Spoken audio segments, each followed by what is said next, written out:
Greetings, friends of the universe. Today we are going to talk about the blue avian extraterrestrial race. Who are the blue avians, where do they come from, and what is their galactic agenda? Let's start.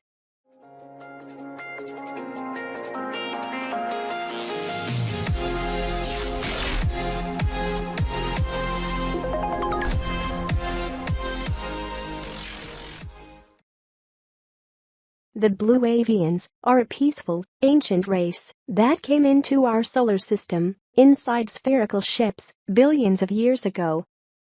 The blue avian extraterrestrial species carry a message of peace and hope for humanity. They exist beyond the confines of space and time. It is believed that these creatures have visited Earth for millennia, aiding in the spiritual development of humankind and helping to shift the consciousness of our species for the good of all. Corey Good is one of the main contactees of the blue avians. According to Corey, they have recently returned to our planetary system to aid us in our ascension process. The third-dimensional forms of these beings are said to be blue and humanoid, at 8 foot tall, and bird-like in appearance, with bright, indigo blue feathers.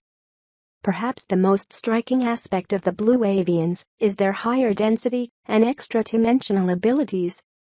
While these beings do appear physically as blue, bird-like creatures, this is only one aspect of their dimensional nature, perhaps adopted to bring comfort to beings within our density. When they do choose to materialize in physical space, they appear as humanoid creatures with bird-like heads, beaks, and blue feathers. The blue avian extraterrestrial race have dimensional perspectives from the third dimension and all the way up to the 12th dimension. Many avian species in this universe have evolved from small birds that were seeded by the 12th dimensional etheric bodies of the entities on third-dimensional planets in various galaxies. During the course of their natural evolution and countless of incarnations into this bird-like beings, they evolved into a huge diversity of color, size, and adaptations, but the most common appearance is their blue avian look. Their sentience developed from their visionary perspective and ability to move through thought. They were able to learn the ability to teleport, and this eventually led to an expansion and integration of their own species on other worlds. The avian species were genetically mixed with humans, as this was an experimental trend in this universe. Birds on our planet Earth are also a gift from the high-dimensional avian beings to help regulate Earth's electromagnetic atmosphere. The avians are known for their bright, intelligent, and multi-dimensional sight. They are great spiritual masters and teachers who often are involved with the planetary governance of many other worlds. They have the ability to easily raise vibrations, and they are free thinkers and feelers that are not bound by confines of group consciousness. Higher dimensional alien forms are often called upon for their natural higher perspective. They usually send an energy form of themselves around the universe for consultations. The blue avians are part of a space federation called the Sphere Being Alliance.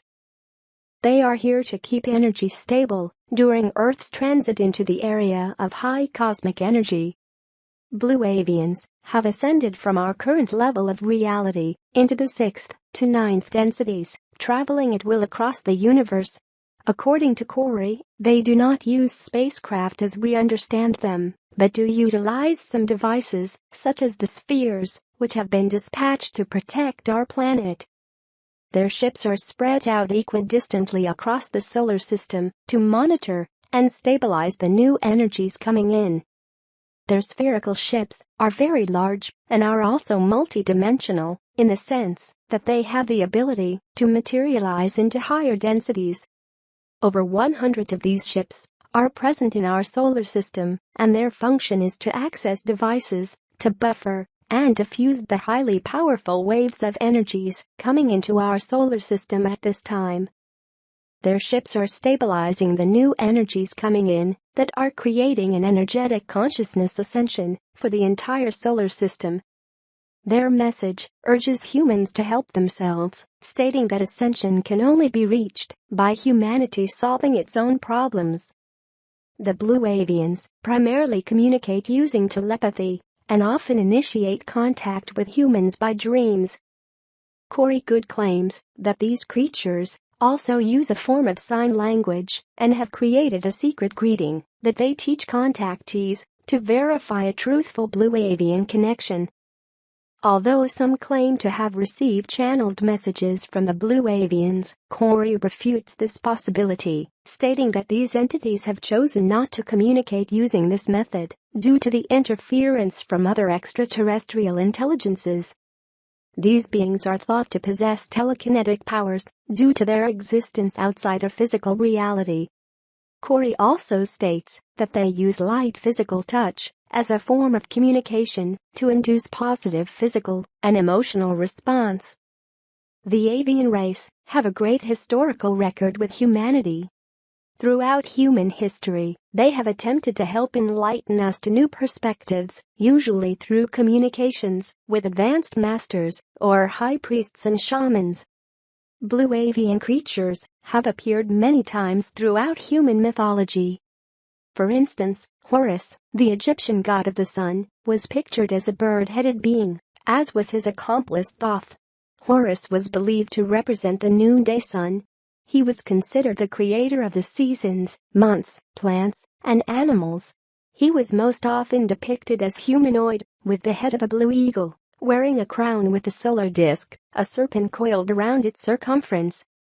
In the ancient Egyptian pyramid texts, some of the oldest ascension texts in the world, the deceased king rises into the portals in the sky as Horus, indicating his role in the Stargate mysteries of ancient Egypt.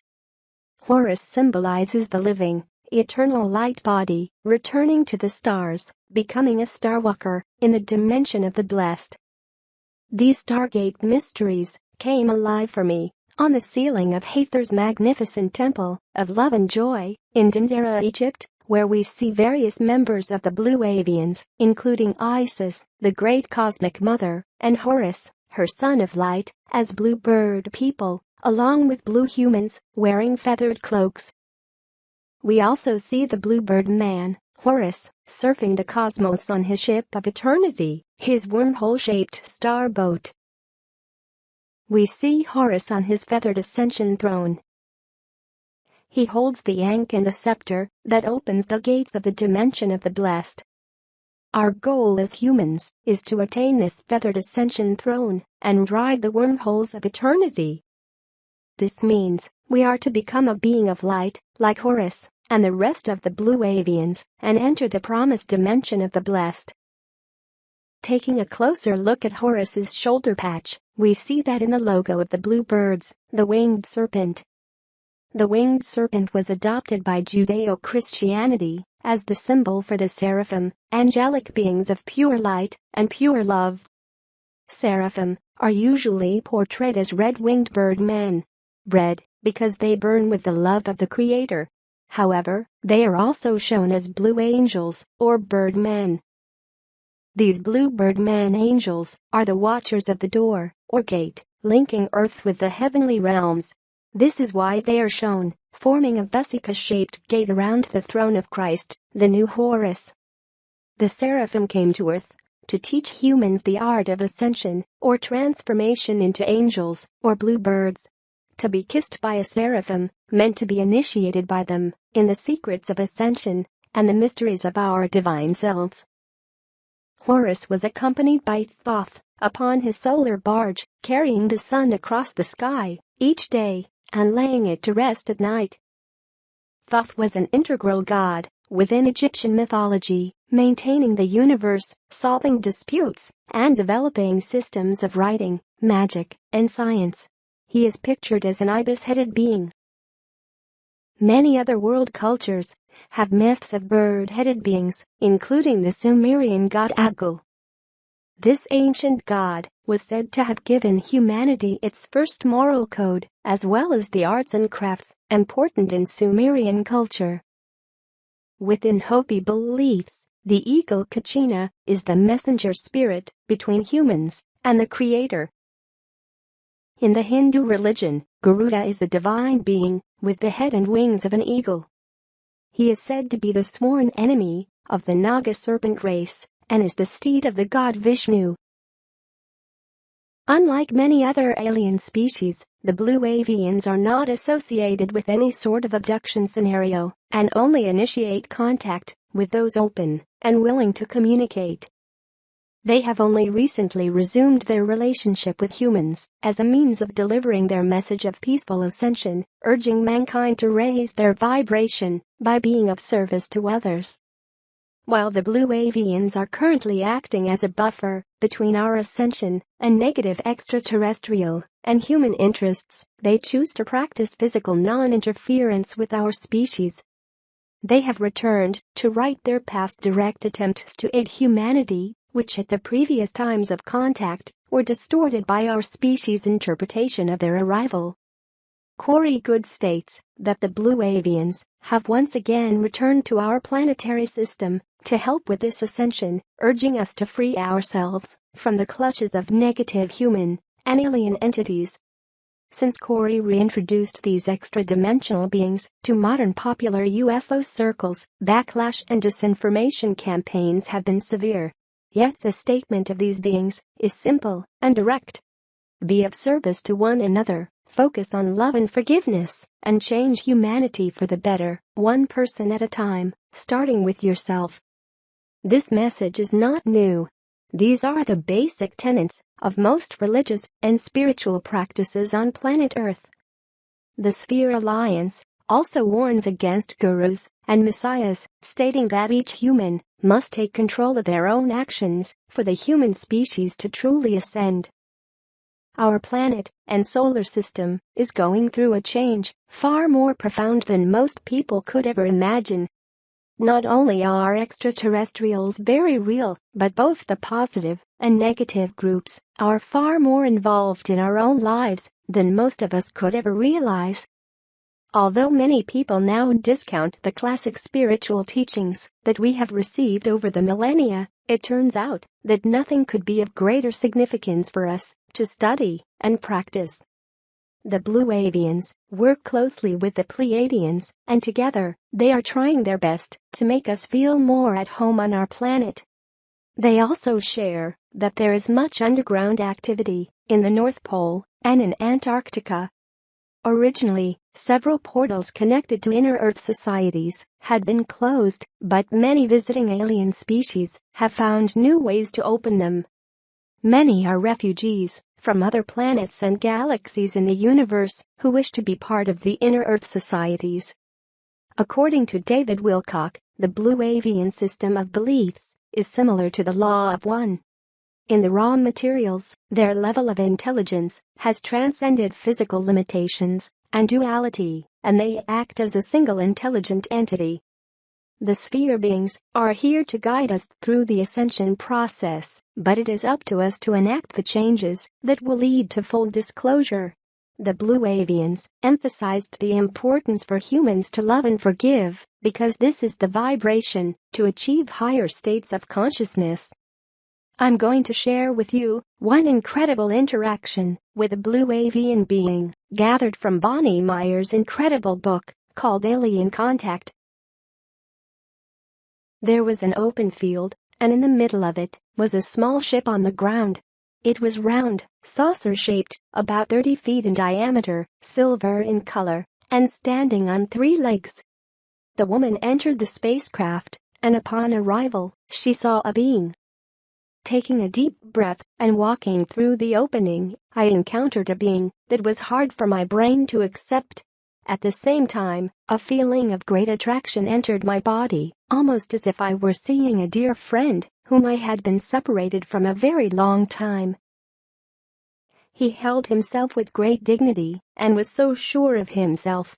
I just knew that everyone had a great respect for this being. Much later, I learned that he was captain of this ship. There he stood. I knew he was male, all 7 feet plus of him. His skin was blue and did not look like ours. He had soft down like feathers on his body, and I could not see any clothes. His head had a strange shape, almost like an eagle's head. He had a mouth that was shaped like an eagle's beak. He had an abnormally long thin neck. He had 2 arms, which were longer than normal for his height. At the end of his arms were hands, which had 5 appendages. At the end of his fingers were things that looked like talons. His torso was quite thick, but thin. He had no waist definition. His legs had no feathers or downs on them and were short for his size. They were thin, without any shape, except for his knobbly knees. At the end of his legs were circles, where feet would normally be. His eyes were most striking. They looked like pools of beautiful blue waters of the island of Aruba. His eyes were all blue, with no white. Maybe the best way to describe him is that he looked like a thin big bird, except he was blue. He called himself Eric. When various aliens give themselves earthling names, such as Eric, Lydia, etc., obviously they are placating humanity by naming themselves with earthling names. Most of their true names would be either too preposterous sounding to relay from earthlings' perspectives, or the names would be unpronounceable to earthlings. He scared me because he was so big and so different from anything I had ever seen, but at the same time, I knew he would not harm me. Eric told me my whole belief system was wrong. He said that all aliens are not blonde, blue-eyed, neither looking male or female. The most important thing I had to learn was that in space, not everyone looked alike, nor do they think alike. My whole perception of the universe was changed in the blink of an eye. This big blue being stretched out his arms towards me, as if to give me a hug. I hesitated, not knowing if I wanted those arms and talons around me. When I looked into his eyes, I knew there was nothing to fear. Going into his arms, I received and gave the best hug ever. At the instant of the hug, I knew I was home. This was where I belonged. I knew Earth is not my true home. He unfolded his arms around me and said, "There are some beings here that I wish you to meet and remember. This is one of the best lessons that you must learn." The human was introduced to various other aliens upon the ship. Bonnie Meyer, in her further explanation of Eric, conveyed the fact that the blue avian being even had a sense humor. We were talking about ice skating. Eric commentated that he would never ice skate. I'd have to have my wings flapping just to stay alive. He went on to say, "You aren't the only ones to make jokes. We also can joke." No, I am only kidding. This weekend we are having meetings and roundtable discussions. How to prod light workers like you to get moving forward. As if to confound the matter further, Eric the blue avian, apparently, to prove he has a sense of humor, started running around his spaceship like a headless chicken. And he verbalized chicken noises and imitated chicken actions upon his ship. All of this transpired just before a very serious Galactic Council meeting. Thank you for watching. Please give us a like and don't forget to subscribe.